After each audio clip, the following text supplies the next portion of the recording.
Ek is Charles van die Heuver. Ons is hier so in die Koelsberg area. Ek was baie bevoorreg om 'n boerdery wat netjies agter mekaar is te kon kry by my pa en my oupa. Hulle het die fondasie gelê met ongelooflike genetika. Ek gaan nou aan daarmee. Ek het oorgevat vanaf 2018. Ons het 'n ongelooflike liefde vir buffels. So ons het so 300 buffels op die plaas, 2 teeltroppe van so 30 koeie per teeltrop. Ons teel ook swartwit pense en Buster gemsbokke intensief en dan ook springbokke. Ek het dadelik gesien dat wat ons moet inbring in ons boerdery is 'n jagelement.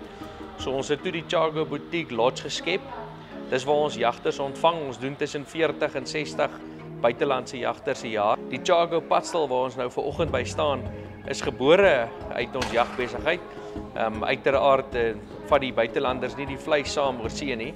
En dit het vir ons 'n geleentheid geskep om hier in Koelsberg in die middel tussen die Kaap en Johannesburg 'n lieflike padstal te skep. So ons voel baie ernstig oor die jagbedryf en ons jag tussen 150 en 180 karkasse 'n jaar.